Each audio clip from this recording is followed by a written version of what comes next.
for being here. I know this couple of snow days kind of threw everybody's schedule for a loop, so we have a few of our team leaders who had meetings that got moved around and things like that that couldn't be here. So thank you to those of you who are here. I'm going to introduce our speaker here, and then following her presentation, I just got a couple of little items of business, a couple of housekeeping items that I'll go over with you before you sneak out, and some items to pass out to you as well. So I'm going to introduce Lisa Logston. She is with Nebraska Mental Health Centers. Huh? Yep. Okay, I'm going to read, she provided me with a lovely little blurb here on her, which will help us get to know her a little bit. Lisa is a licensed psychologist working with children, families, and adults at Nebraska Mental Health Centers. At NMHC, she provides diagnosis, intervention, and psychological evaluation for persons of all ages to improve their functioning in various settings. In addition to direct care services, she currently provides supervision and mentoring at Nebraska Mental Health Service for their predoctoral interns and postdoctoral residents. She specializes in children and families, adolescents, autism spectrum disorders, severe and persistent mental illness, and substance abuse treatment. Prior to graduate school and throughout her training experiences, she has worked in numerous settings providing in-home behavioral support for at-risk youth, behavioral monitoring and support at school-based programs, direct care and support for juvenile offenders, and school-based and community support for children of migrant workers in a rural community. So today Lisa's going to share with us some information about anxiety. That's something that several of you who I've worked with at your schools has mentioned as an issue that you're seeing in more and more of your students. And so hopefully she'll give us some idea of what we're looking for with some of our students who have more persistent anxiety disorders and ways that we can help them cope and support them in the school setting. So I'll turn it over to Lisa, and I will pass out some information for those of you that just walked in. Hi. I'm excited to be here and chat about this. So the who, what, when, why, and how of anxiety. We'll just kind of go over some demographic pieces of anxiety, when it's known to be problematic, when anxiety can be helpful, what are the various diagnoses, what do they look like, what does anxiety look like, why it is problematic, and how. When I was doing it, I don't think I really kept consistent with my who, what, why, how in this order, so we'll just kind of fly with it. So, who experiences anxiety? National Institute of Mental Health has done some prevalence of overall anxiety. It's primarily looking at 13 to 18 and all of the information that they provided. There is statistical significance between genders, so females are more likely to experience anxiety than males, but nothing necessarily regarding age. There was differences between non-Hispanic whites and other races, with Caucasians experiencing more anxiety. In regards to generalized anxiety disorder, there weren't very many statistical significance differences amongst age, gender, or race. And not that common to be a lifetime severe disorder if it's present. It can be treated and addressed. Panic disorder, different than panic attacks, but panic disorder, if it occurs in adolescence, it's likely to be a severe and persistent difficulty over time. And post-traumatic stress disorder, again, gender has had much statistically significant difference, much more likely for females to experience post-traumatic stress disorder symptoms throughout adolescence. There is some information or statistics that show, again, it's from CDC, so these are the people that are going to the doctor's offices and doctors reporting, the medical doctors reporting incidents, and they are saying that they have noticed anxiety to be more prevalent than what they expected it to be, and that was in 2007. So the incidence is occurring quicker. My thoughts is that I think there's more information about ADHD that's been out, that it's not, and it's helping differentiate the diagnosis to some extent. Here's some age presentations of anxiety and various anxiety disorders. Some of the ones I thought that were interesting, because I kind of geek out when I put together presentations. I thought that it was pretty fun to see for males that separation anxiety disorder, and females it's the black line, the solid. It's pretty consistent, but then it's okay for a little bit of time. So 2 to 4, when kiddos are going to school for both genders, that's when we see a lot of the onset of symptoms. For boys, kind of okay for a little bit, and then it goes to that point where the pressure for talking to girls happens, and then woof, then all of a sudden you see it go up again. Those girls, they be crazy, causing boys stress. And then in addition, that generalized anxiety disorder piece. So girls will often experience, again, the black solid will see symptoms and prevalence a lot quicker in their lifetime. Boys will usually see that onset of symptoms a little bit later on in life. But really, once you get to that teen, all of the anxieties, the prevalence or the occurrence really, really increases, because that is such a hard time. Especially when it comes to anxiety. Then you have to not only figure out social stuff and how you're performing, but then what you're going to do for the rest of your life, and that's a lot. So when is it a problem? Anxiety can be okay. It's kind of like anger. Anger is not always a bad thing. Like, you want to experience anger, you want to experience anxiety to some extent. Often I'll tell teens, I want you to be afraid of the bear in the forest. Please do. Please be afraid of the dude who's asking you to do stuff that you don't want to do. That's good. Even in performance aspects, there's a functional purpose to it. In regards to performance to level of arousal, they actually found that in the bell curve, when there is some level of arousal or anxiety, that's actually when we perform the best, which is kind of consistent. Like, you don't want your students to not care about how they do on a test at all, then they usually are not going to do so hot. You want them to be a little nervous. You just don't want them to be kind of freaking out that they can't sit in their chair and go. Wrong way. Awesome. So there are some developmentally appropriate fears throughout childhood. Toddlers, to be scared of the monster under their bed, to be scared of things in their closets when it's dark outside. There is some normalcy to being afraid of separating from their caregiver. For school-age children, that scare of the fears of when there's going to be a storm or earthquakes, volcanoes.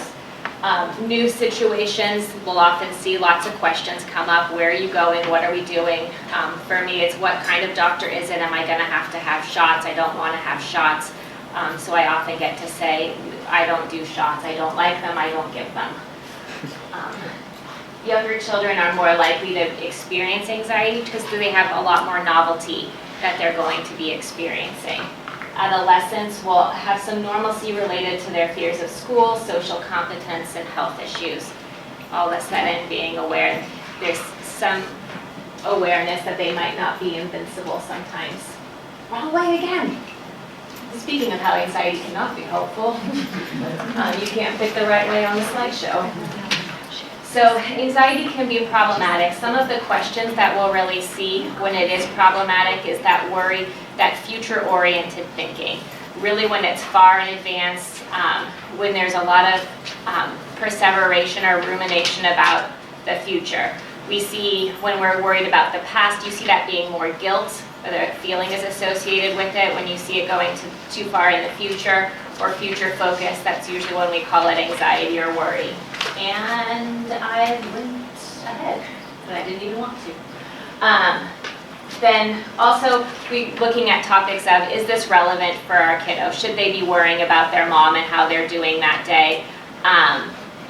Is that a relevant fear for their age, or the money that's coming in, if they're going to be able to stay in their home or their apartment?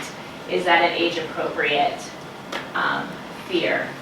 We also look at the intensity of the fear. Is that what's the level of disruption? The impairment, how is that impacting the kiddo's life? Is the fear itself causing the kiddo to wall out in school? Is there avoidance causing them to fail classes, to have truancy concerns, or creating conflict with people? And then how long does it last? Do they have some resources that they're able to kind of pull it together if they take some time to, or is the distress occurring in multiple settings? So what does it look like?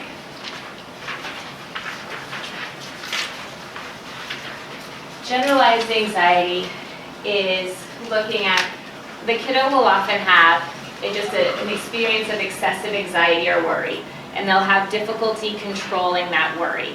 It's usually the kiddos who will come up who are socially doing well or doing well in class and say, what can I do to get extra credit? And you're like, you don't need extra credit, you're fine. Or the kiddo that says, I think everyone's mad at me, and they've been chatting with their friends throughout, or nobody likes me. Those are usually the kiddos that are more likely to be on that generalized anxiety aspect, is they just have a really pervasive worry and they don't know how to turn it off. Separation anxiety disorder. This one will look at more of that. It's really characterized by any age. A lot of times we think of it as being our kindergartners, our first graders, but they've done a lot of research to show that it's even present in the older groups, because it's really looking at what's that fear of the primary caregiver. It's when you ask them what are they worried about, I'm worried about my mom, I'm worried about my dad, I'm worried about grandma being okay. You're really seeing that worry being outside of what they have control of within their classroom, within their work that's right in front of them. They're worried about, is the person who I'm attached to, are they going to be able to take care of me? And are they going to be okay? This is where we'll often see that refusal in the morning times. We'll see the kiddos not want to go to school, or they'll, stomach aches and headaches are very prevalent, that they will need to be going home commonly.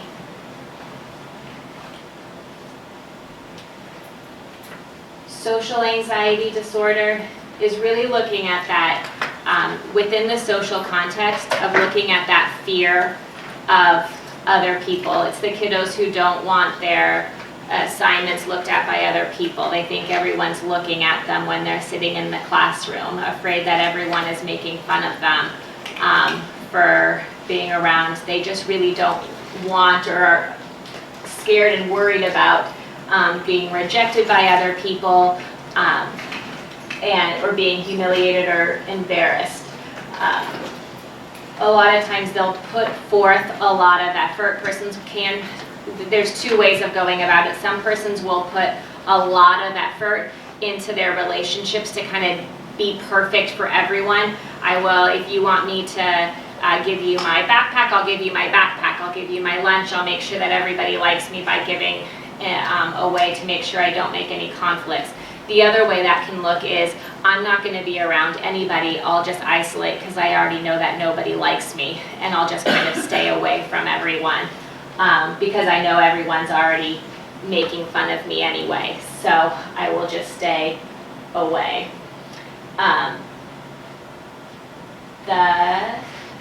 Selective mutism is often a way that kiddos will try to get control back. So it's kind of smart and functional, really, if you think, well, maladaptively functional, but I mean, it's effective. If you don't talk anything, then nobody can make fun of you about what you say. It's smart.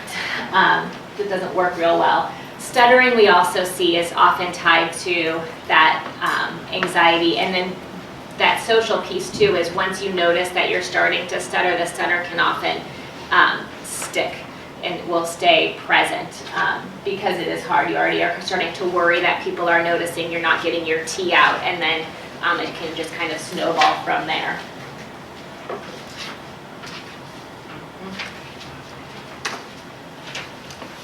Phobia disorder. Really, this is specific to context when this is a problem. In Nebraska, the fear of bridges is not that big of a deal. I'm from San Francisco. If you're afraid of a bridge, that's kind of a big deal because you might not be able to get anywhere around town, or it takes a long time. So it's really based on the context. Again, spiders, like everybody's afraid of spiders, I already know that. And that's rational because you should be. They're horrifying, they have too many legs. But it's in the context, and it's not so much the fear itself that is the problem, it's the avoidance strategies that we have. Again, for San Francisco, if you're afraid of bridges, you can get around, you're just gonna have to drive about 4 hours to get to the other side of the bay. That's not so functional. Again, for being real afraid of something, some people are real afraid of vomiting, I've seen that one.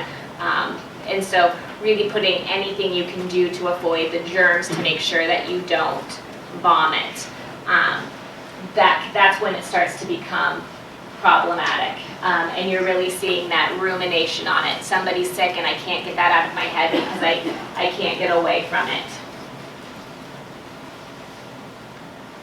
If you tell a kiddo that it's an unreasonable fear, they'll probably look at you like you're crazy. They think it really truly is a very reasonable fear. Adolescents will start to recognize, but that doesn't mean they can control it or make it better. And just when somebody says, yes, I know that that's not a reasonable fear, that doesn't mean like I can just think about it differently, especially if I've already noticed or had it start to impact my functioning.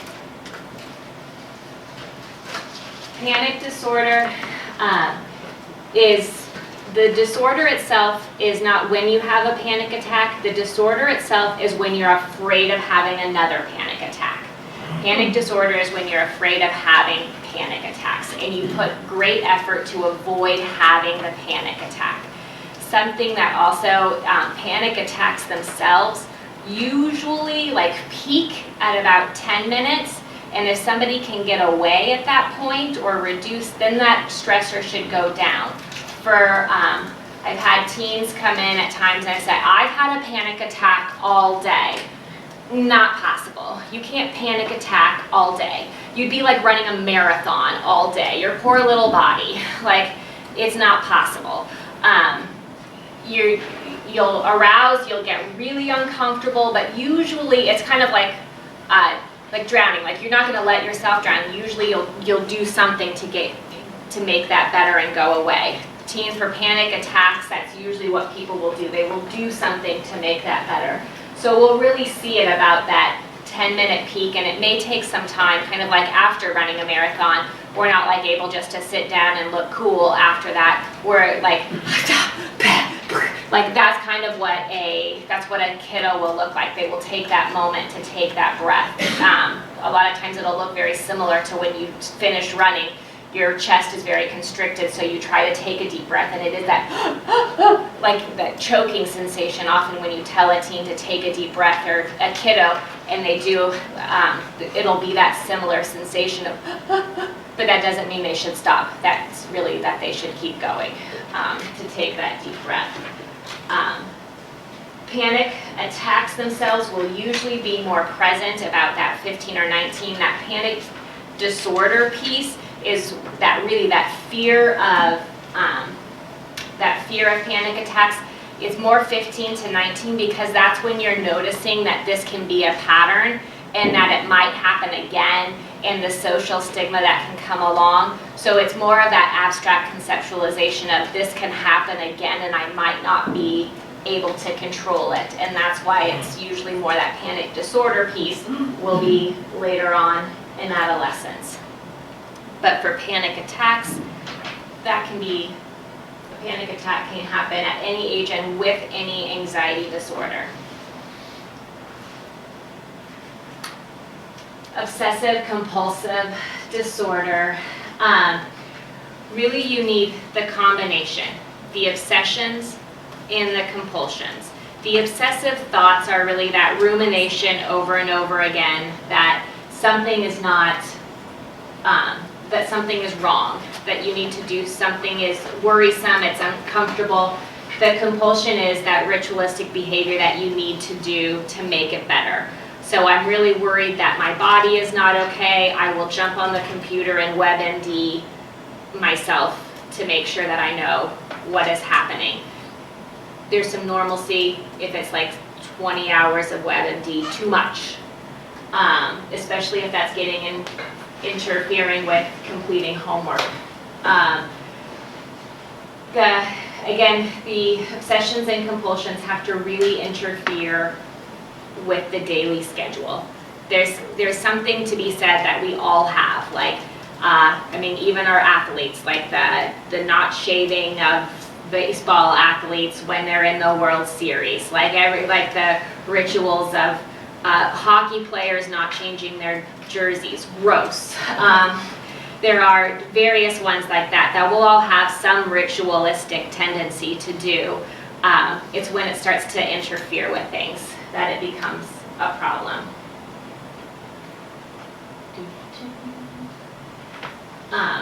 Post-traumatic stress. I really tried to figure out how to shorten this one down. This is the best I got. Oh, don't do that. Really good. That shortened it a lot. Yeah. Don't panic. I know. Well, howdy. Oh. There you go. All right. There you go. Woo, Okay, that was almost dramatic. All right, so it's looking at PTSD. These are our kiddos who are going to look really disorganized. They have experienced a trauma, and the things that make them most disorganized looking is because they are having persistent re-experiencing of their trauma often. That can either be disrupting their sleep at night, or that can be during the classroom when they're kind of staring off into space, or all of a sudden get real scared. And then there's also that avoidance to those distressing events. The tricky part, kind of why they look so disorganized, is because those triggers can come from internal things or external things, and you're not even going to know. Our sensory system is the best way that kind of triggers those memories for us. So that's why women who have been raped kind of hate the male cologne section, because if they smell the cologne that their perpetrator wore, that will rush back that memory or those feelings of fear while they were being raped. There can be that time of just a touch, a voice, a sound. So the kiddos who maybe have associated yelling with or loud noises with their traumatic experience, they may be more sensitive to the yelling. They may be, and then that they may not handle it well, so they may be up there, stop yelling! That doesn't mean they're okay with the yelling. That means they've often been triggered by it. So knowing if they've had a traumatic experience will be helpful. Other times you'll see a dramatic shift in their behavior. Some of that avoidance can also look like not just sitting and staring, but very restlessness. If I'm sitting and moving and talking to my friend and all over the place, then I can't be thinking about the terrible thing that happened to me. When I'm still, when we're all still at nighttime, our brains have so much fun. They like run. That's why we think about this past day and tomorrow and 3 years from now, because we have nothing to distract our brain. So even when a kiddo is sitting and they're learning something from you, that's when they're most vulnerable to all of those memories going. So if that's kind of a time where a kiddo is really having a hard time, that could be related to their anxiety or a trauma experience that they can't quite control at that point.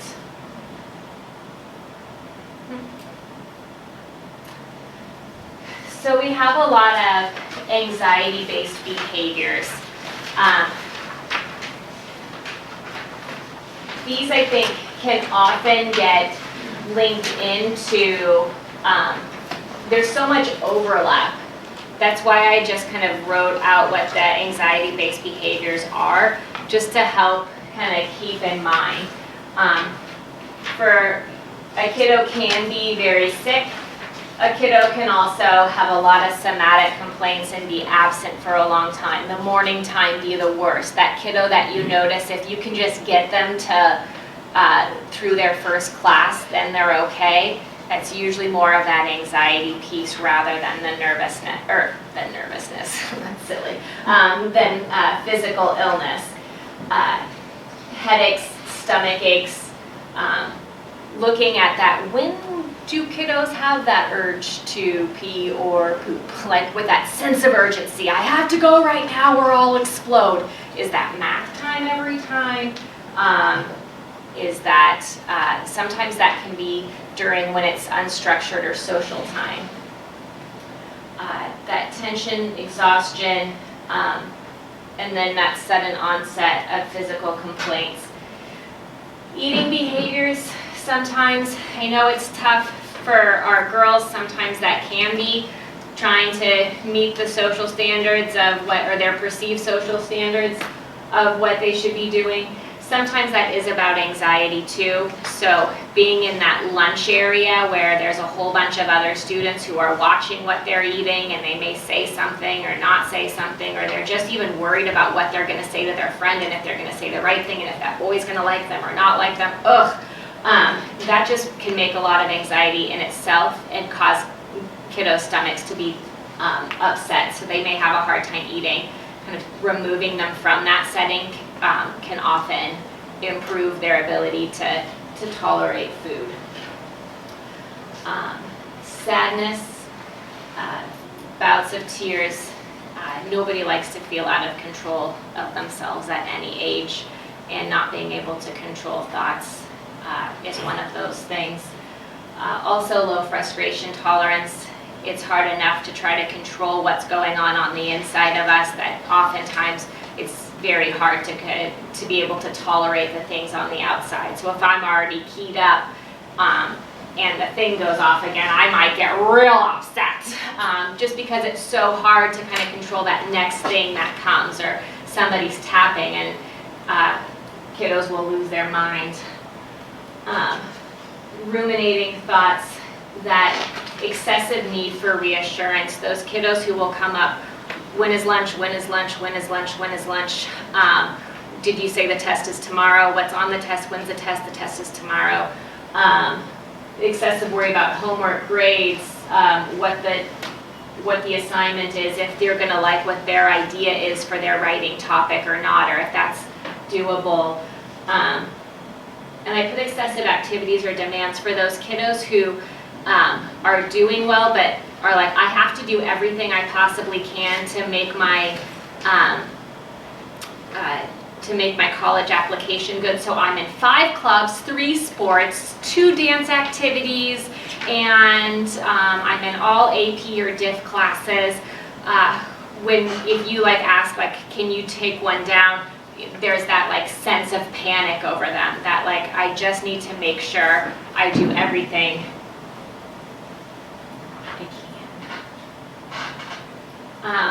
Avoidance strategies are huge for anxiety-based behaviors.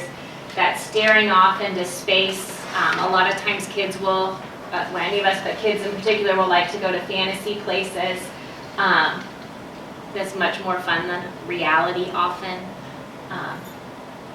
I have an autistic kid. He's adorable. He can't make friends real well. He really wants to, but he's not so good. He loves My Little Pony. So he's best friends with Pinkie Pie, and he's gonna marry her. Adorable. That's his new, because Pinkie Pie's all about friendship and she's not gonna reject him. Adorable. Okay. Inattention, again, difficulty paying attention to what somebody else is saying. Fidgeting and restlessness is a great way to distract from what's going on the inside. Avoiding the homework, what you might say on their assignment.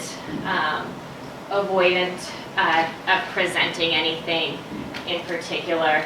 That social avoidance, really that lunchtime, recess. The unstructured activities, some kiddos will love unstructured activities, some you'll see kind of hate it. it's a lot of social demand at that piece, and if there are already feelings of lots of worry of social incompetence, there's not that structure around, so they're kind of up to their own skills, and that can cause a lot of worry. Anger, self-destructive behavior, irritability, again, that crankiness or low frustration tolerance, that impulsiveness. It looks impulsive because they're just often trying to make themselves feel better in the moment. I need to go run out here and wash my hands right away. It can even be, I must be talking to this person right now, even though it's really a bad time to be talking to people. Pushing people away with that anger and hostility, pushing you away if you have any questions. Oftentimes avoidance and anger often come to that work together. A kiddo will put up great effort to avoid or escape. If they can't avoid or escape kind of peacefully, then oftentimes they will turn very angry at that point or aggressive and make it so they have to leave. So that will be the kid, if they can't go to the bathroom or they can't get out of class, then they might tell you explicitives, and then they get to go to the buddy room or they get to go sit with the principal. It's pretty smart, again, just not so functional, but smart.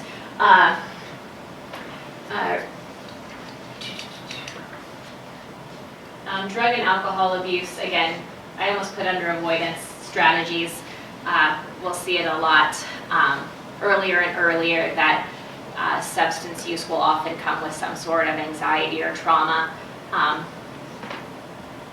You just get high and then you don't have to worry about stuff, and you'll often hear kiddos say that, especially marijuana is most linked to our anxiety-based disorders because then they don't have to think. So if you have kiddos who say, I don't want to smoke, but I just don't have any other way to slow my mind down, very likely have an anxiety disorder. So why does anxiety happen? There is strong familial traits, especially for generalized anxiety or panic disorder. There is a learned base that's kind of using that social learning theory of if you see their parents, peers having a lot of anxiety, they can learn that this is how I'm supposed to respond to this. There is also that mispairing of things, kind of like I know I'm supposed to be afraid of a bear, but food. So if you ate your favorite food over and over again, you eat your favorite food and then you just happen to get stomach flu, and that was the last thing you ate, we often pair that, like in our brains, the next time we smell it, it's like, oh God, never again will I be able to eat that. That can happen with fear-based things too, and that's often that misrepresentation and mirroring others. There's also attachment concerns. So you can see the difference often between our kiddos who have secure attachment, even though as teachers, you don't always get like the caregiver title, but let's be real, like for 8 hours a day, you are their caregivers in so many ways. And so there are kiddos that will attach with you. And so you can see those kiddos who are real insecure and resistant, those kiddos who you know they're trying to feel you out, but they're going to call you all sorts of names real fast, especially if it starts to get close or concerning. You'll have the other kids who will be avoidant, so they're just not even going to try bothering you, come up to you, talk to you. They're going to kind of just stay away. And then you'll have those disorganized kids who will love you and hate you at the same time, and not know really what they want or how to properly make that attachment or to make that connection. All right, this is where I'm a brain geek and I like it, but I think it's important for learning too. So anxiety is believed to be in the amygdala. Amygdala is, if I could like point to the middle of my brain, this is where I would be doing it. So anxiety, your limbic system's kind of like between your ears and the middle of your brain. It's small, it's cute. On top of it, you have your amygdala, and then underneath you have your hippocampus. Your hippocampus is there for long-term memories, especially verbal memories, the things we put words to. And so oftentimes that's why we will have a feeling, a really strong emotion, and then we'll have a memory attached to it, one that we can sometimes put words to, is because they're right next to each other. It's really like handy in lots of ways, like if we're gonna, because like I want to remember that the bear is bad, then I won't go up and try to hug it the next time I see another bear.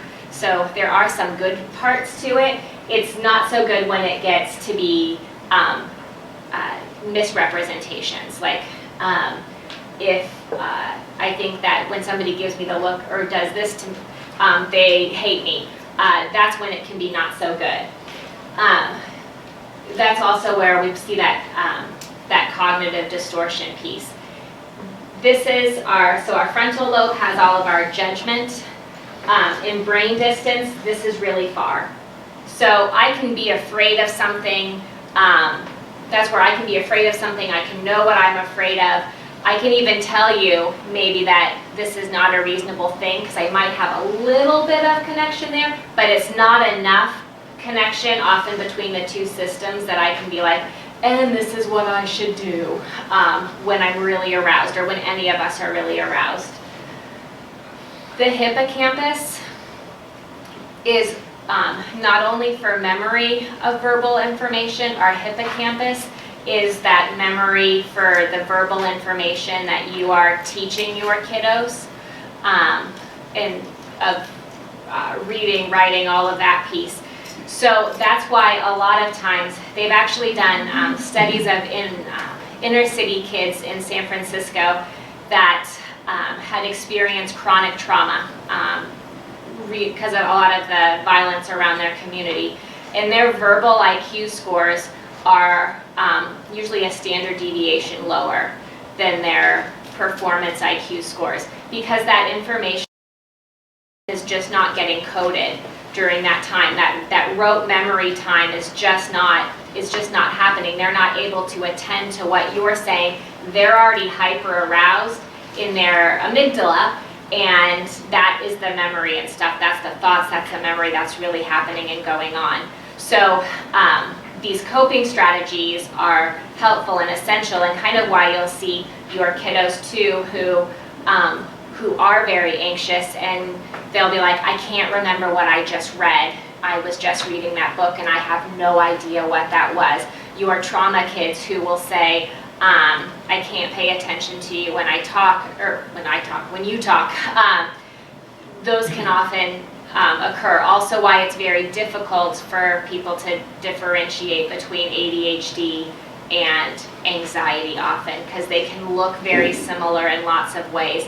It just is brain structurally different of what's causing that disruption.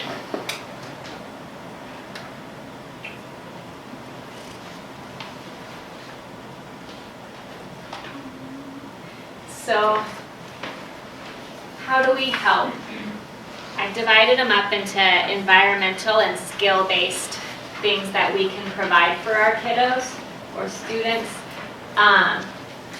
One can be creating a safe place for the child to go when anxiety symptoms are high or during stressful times. For our elementary age kids, sometimes that has been making a cubby like under the teacher's desk. It can just kind of take it down the sensory input, put a blanket over, that kiddo can have just that safe time. Sometimes for our older kids, that can be a 10-minute pass or 5-minute pass to take a walk to the bathroom, and they need to check in within that few-minute time. Or working out with the counselor about going to see them. Putting the daily routine in the classroom to let students know in advance any changes of the schedule. For our younger kids in particular, you guys that, putting that schedule in place and offering that visual piece can be really helpful for kiddos. For our kiddos who are having a hard time separating or having a lot of somatic complaints in the beginning of the day, giving them a place where they can transition into, giving them a few moments in the counselor's office, giving them not school tasks or academic tasks, but giving them maybe they get to file the papers or they'll erase all the boards or they'll write up something on the boards just so they can have kind of an activity to zone out on if they're even able to make it into the class, or even having them be able to walk the track to, I guess maybe not the winter, but giving them something similar just to get some of that energy out and have them be on the campus. Transitional periods might be necessary if the routine is disrupted. Again, giving them a task, giving an anxious kiddo a task that they feel important to you can continue that attachment, that something that you just need to do, like stapling papers where you don't really have to think, but you just do something over and over again, can be very soothing. It's kind of why we like the games where you can just click the cards. Like that's similar. So something like that for a kiddo during those transitional times can be very helpful, and then they have a purpose and that helps you.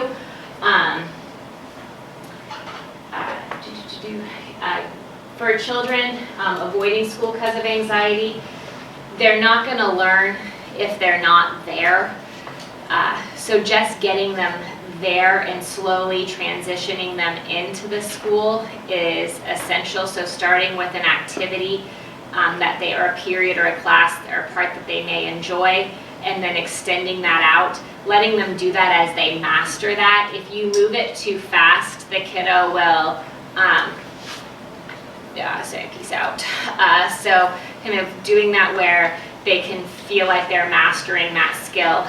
So having somebody there that they can just check in with and talk about what, using their coping skills that you've identified, like we're gonna be taking deep breaths, look, it's okay, you're able to calm yourself, we did that for 10 minutes, great, so tomorrow we could go for 15, like, is that gonna be possible? And usually kiddos, as they start to feel okay, they will be like, I think I got this, I think I can do it.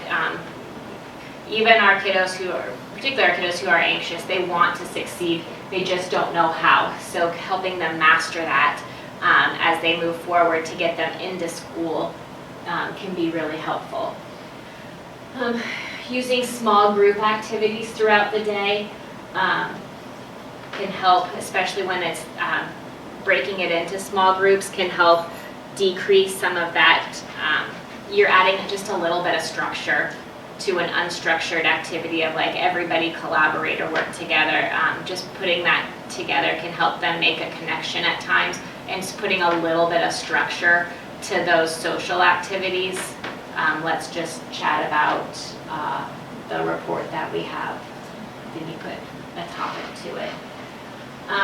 Playing soothing music during downtime can be helpful, especially for if you have a class where there are several members who have a hard time during like silent reading time. If you put on some music, usually that will just give it'll offer two sensory modalities of input, that listening and reading. So often that can help just help a kiddo calm. They have two different things that they can kind of pay attention to help them distract, so they may not need to be running around or trying to talk to their peer or as restless. Incorporating exercise into the school day. This can be at the desk, standing to stretch, stretch breaks, wiggle breaks, dance-offs, those sorts can be really helpful to our kiddos who, especially when you have like a big test coming up, let's all like wiggle together, let's all stretch together, if you have more of a restless class. Using computerized programs for individual pace, laminating pieces of paper instead of raising hands, so laminating to hold up the answer so nobody knows if you have it, if they have it or not, or even putting it on the piece of paper to help reduce that, the raising the hand concerns. Increasing the amount of time for taking tests or timetables. I just put timetables because flashcards, ugh, that's just mine. Discuss the sections of a book that you'll have your student who is pretty anxious about talking about things, discuss what section they'll read out loud the night before so they can go home and practice it the night before, and then they can feel more prepared and ready to read it that day. And again, having that semi-structured social activities, especially that lunch that's inside, you can use that to your advantage. You can pair off your students and they have to find out something interesting about each other. Information bingo, where just a bunch of questions that they can go around and ask things about each other and come back and see who comes up with information.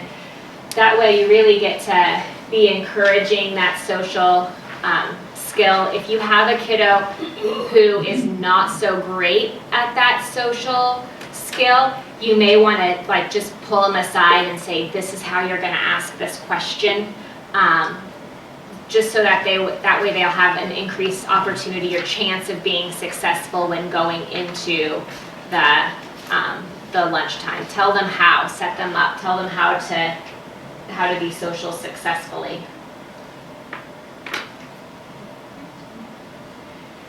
In regards to skill development,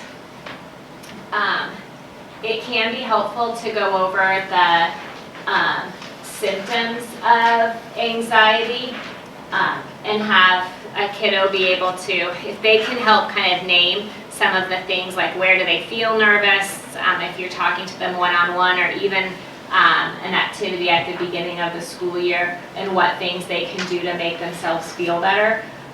Either if a kiddo has been in therapy, they should know what they are, how to cope or what they could be doing. And sometimes, especially your teens, will like having some sort of say in what they can do within reason. I mean, they can't, the only way to make their anxiety better is not to leave campus and go to lunch early, but within reason. You can prompt use of coping skills or positive self-talk, both verbally and non-verbally. If you have an anxious kiddo, you can have a card at their desk and just put a sticker or just write a star. A star means that's when they get to use their coping skill or pick a coping skill. You can also have it kind of two ways of, you can have the skill, your cue for it, and then if they did that way, if you mark to do the skill and then you see them do it, then you can check off as you walk by later, and they can be reinforced for that skill. So they kind of, if they get so many checks throughout the day of using their skills, then they get reinforced and rewarded. And they can also get it if you don't prompt it. So if you see them doing it. Often with anxiety, especially if you're having a kiddo who's not turning in homework, we can reward effort versus accuracy. So if you're really struggling with getting homework turned in, sometimes the grade can just come from getting the homework turned in. That can get the right amount of points. It's kind of like how we work with lying. Like, I just want you to tell me the truth, and then you won't get, there won't be trouble. But so it's kind of the same thing. Just turn it in. We'll get the points then. Once we get used to that, then if you get 1 point, or you get a correct or full points if you get one right, and then we can kind of keep working and going from that in a systematic way. Teaching students relaxation techniques such as deep breathing exercises. And you can have like the class do that, so, and have it just kind of incorporated in, not just the student who's having anxiety, because all of us could benefit from those at one point or another. Of taking 3 deep breaths before we turn the test over is just kind of a normal routine. Taking 3 deep breaths before reading out loud, or just 1 deep breath before reading out loud, it's your turn, or before giving a presentation. It can just kind of be part of the routine. You're teaching a coping skill, and it's very functional. Teaching positive self-talk to the entire class. Okay, that's very therapy cliche, like I like myself, I'm good at this, I'll be fine. If I'm up here, you know I gotta say it. Create group activities that role play appropriate behaviors. Really great for our younger kids, for our older as well. At times, so opportunities to teach younger kids how to cope. How to say no to other kiddos, how to trust other kiddos will like them, how to ask for people's names, can be very helpful. That's often what I do for kindergartners who have some anxiety and going into school. That summer or the weeks before, we practice how do you say your name, how do we say where we're from, what 3 things do you like to do, what are 3 things that people will like about you. And we just kind of keep playing it over and over, so they'll have to introduce themselves to me, they'll have to introduce themselves to other people. Find books that, decrease situations that induce stress, so that can be using recorders for those kiddos who need recorders. And then also can be having a kiddo present just to you instead of in front of the whole class. Finding books that incorporate anxiety and coping with anxiety. Talked about that one, I think of a repeat.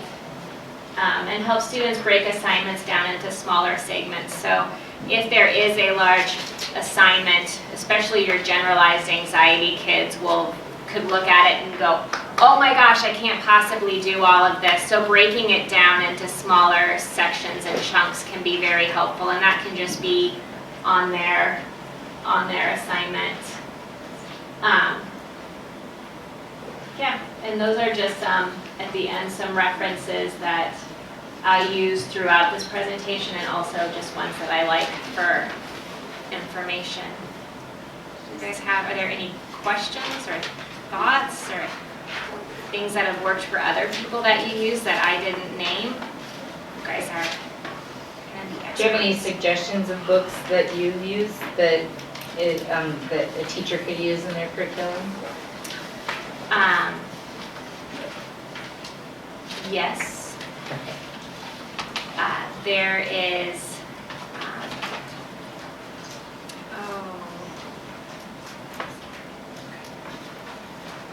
totally out of my head. I can see it. There's a couple, like Amazon, love. Amazon has a bunch of really great ones. If you just put in anxiety with kids, there's a bunch of good ones that are on there.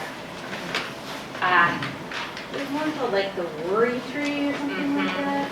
There's like an anxiety cat. Worry Tree.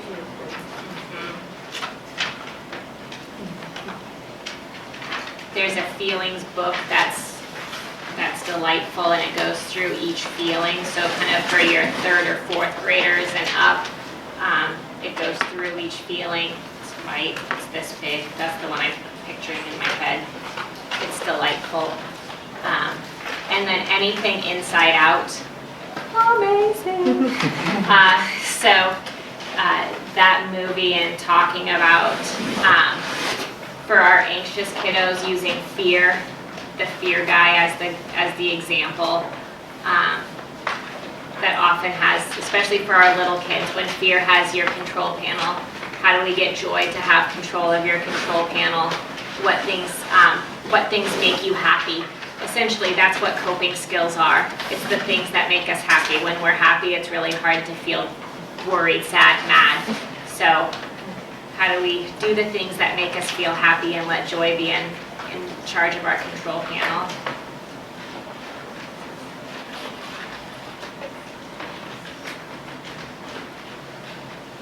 Thank you, Lisa. Does anybody else have any questions? Well, I think that was awesome information, very helpful. Good. Thank you for being here and sharing your wealth of knowledge with us. You got it. She's got a few goodies up here if anybody wants to grab something before you leave. For the sake of time, I'm going to spare you all of my notes. I'm going to send you some messages and stuff, but I'm going to just go over a couple brief things real fast so you know what I passed out. Our spring conference brochure, you guys will get this via email too, but we wanted to at least get it out to you so you can kind of see what to expect. Everything is pretty much as it will be, with the exception that we'll add some more information about our speaker from LPD. Correct, Michaela? We're just waiting for a little bit more information, but we at least wanted to get that out to you guys. So it's really great information will be in that conference, so share it with your staff, your administration, anyone you want to, who you think might benefit from that. Also, with it being February, we are on that downhill slide. Before we know at the end of the school year, we'll be here. Thanks, Becca. And so with that, just a reminder that the SKIP portal is available. Hold your enthusiasm. I know how much we enjoy inputting information into that. But we will be sending out reminders in April, but just kind of keep that in the back of your head. And really, as somebody who, for our program, we have to enter in data too, and while we're entering it, we think, really, more outcomes, more measurements, things like this. But I do thank you for doing that, because that really helps us when we're applying for grant opportunities or other things so that we can offer more services. Because of that kind of data, we were able to partnership with the rest of the health centers to offer some of those family service therapy options for free and different things like that. So that data really does get put to good use. And more data we have, the more services we can hopefully implement for you guys. So any questions for me, anything pending or anything that I can help answer while you're all here in one room? Okay, our next meeting will be in May 5th, which just doesn't even seem like the school year's almost done. So I'm going to be you'll get an email from me, so watch for that with some real exciting information that I'm sure you'll race right to print off and read. And if you have any questions in the meantime, if I don't make it before I get back to your schools, please let me know. Yes, Kelly? Why don't you also put in a plug about the fundraiser? Oh yes, our fundraiser. This year, most of you who have been skate team leaders have probably been part of Hop, Skip, Jump. This year we're doing Hop, Skip, Jump, and Run. We decided, while our past fundraisers were fun and great and everybody enjoyed it and had a fun time, it really didn't open doors for some of our older students and some of our older kids. And so we thought if we could have a 5K and a mile fun run, that might get some more families participating and getting out and doing that. So we will have that at Haymarket Park again. It will be May 28th.